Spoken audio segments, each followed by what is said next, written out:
Okay, so this is our audiometer control panel. This is where everything pops up. You will have a patient sitting in the other room. They'll have the headset on that you choose, or transducer, and they will have the button to press when they hear it.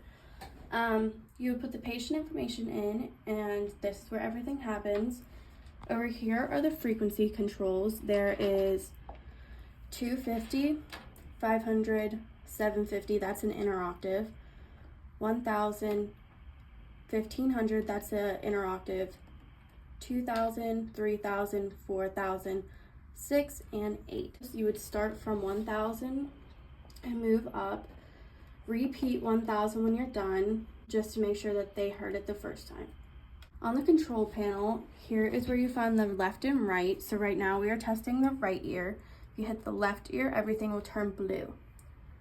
So blue, and now it's red. You can also click over here. We're on inserts. There's headphones, phone, and speaker, and here's the left and right. So when you are testing their hearing, you will present the tone by holding this button. 1, 2, 3, 4.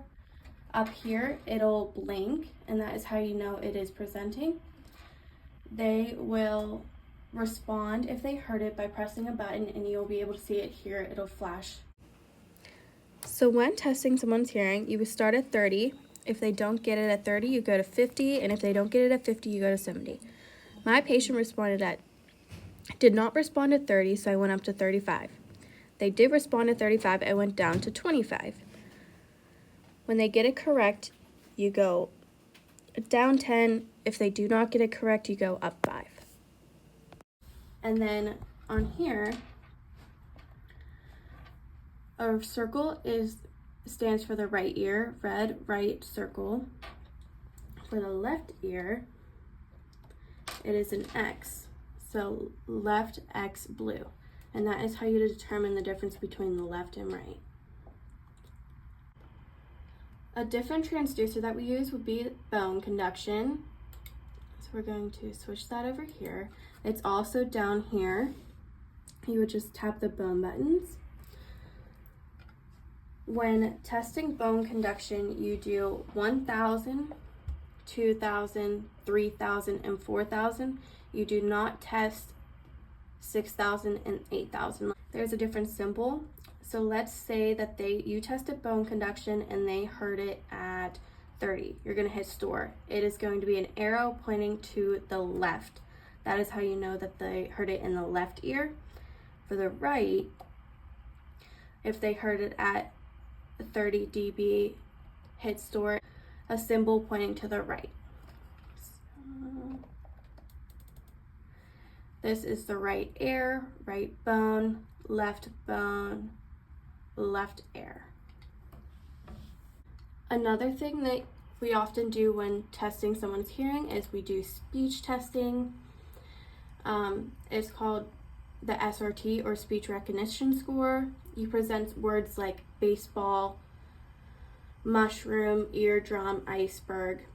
You'll tell the patient to repeat it back to you the best that you can, and then you will do the same 5 down, 10 up. For air conduction, we have 2 different types of transducers. You guys will be using the headphones. You'll see that there's a blue side indicating this is for the left ear. Red will be for the right. You're going to put it on the patient, make sure it's directly over the ears, and you're just going to tighten it on top of their head. In the booth, they're going to also be handed the button. This indicates if they heard that tone, they'll just press that button here. So you're going to hand that to the patient. You're going to go through all the frequencies, and then once they're done, you take it off and we move to the bone conduction.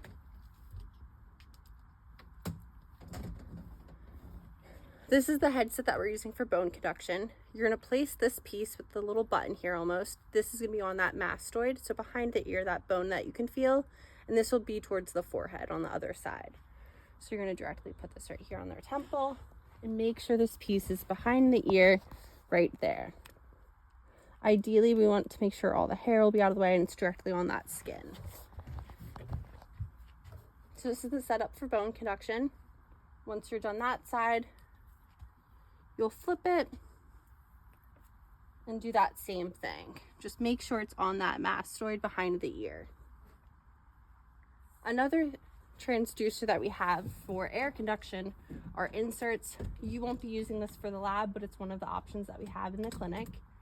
With this one, it's just going to be the foam tips we have here. There's 2 different sizes, one for kids and an adult size.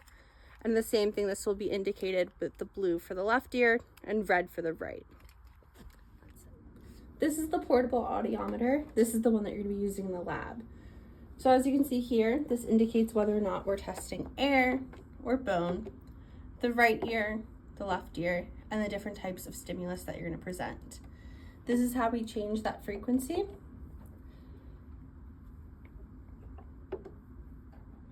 And then this is how you're going to change the decibels of the stimulus that we're presenting. So you're always going to start at 30 dB and at 1000 hertz. We can start with the headphones. So this is where we're going to make sure that that portable audiometer says air. And again, we have the red for the right, the left is blue. Once you present them, you'll put them on the patient and start presenting. You're going to hit it in the middle, hold it for that 3 to 4 seconds, and then let go. The patient then will raise their hand if they heard the stimulus. If they heard it, we go down 10. If they didn't hear it, we'll be going up 5. You're going to go throughout the whole process until they've heard that stimulus twice at the same level here. So then you would switch it, do the left ear, go through all the frequencies again, and then you'll move on to bone. Again, with bone, you're testing all the same frequencies except 6,000 and 8,000. This is going to be that bone transducer that we're using. This piece goes behind the mastoid. This will be in that front temple on the other side. Go over the audiogram. Normally it's to be completed once you find the thresholds after each stimulus. So we're going to start with her right ear. And for this, we're going to use a red pen and a circle. We know at 1000 hertz that her threshold was at 5. So what we will do is we just draw the circle right here. And then we'll complete it for all of the other frequencies. Now we'll do her left ear. For this, we'll use a blue pen and then the symbol will be an X. At 1000 hertz, we know that her threshold was at 0. So we're just gonna put an X there. So now that we have her air conduction thresholds, we're going to look at bone conduction. With this, you're going to do a sideways caret key, and for the right ear, it's going to look like this. So we know at 1000 hertz, her bone conduction was at 0. So we're just going to place it right in this box right here. And then we'll do it for the rest of the thresholds. So now that we have the right ear bone conduction scores, we're going to go over the left ear. For this symbol, it's going to be the blue pen and it's going to be the caret key facing this direction. At 1000 hertz, we know that the left ear threshold was also at 0. So we're just going to put it on this side of the box. Now we'll complete it for the rest of the hertz frequencies. So now we're going to find the pure tone average. The pure tone average, we're looking at the thresholds at 500, 1000, and then 2000 hertz. For the right ear, we see that at 500, it's 0. At 1000, it's at 5, and then 2000 is at 10. So once we add up this threshold, we get 15, and we're going to divide that by the 3 since there's 3 numbers, and we have a pure tone average of 5. For the left ear, we see that they're all actually at 0, so then once we divide that by 3, we are also having a pure tone average of 0.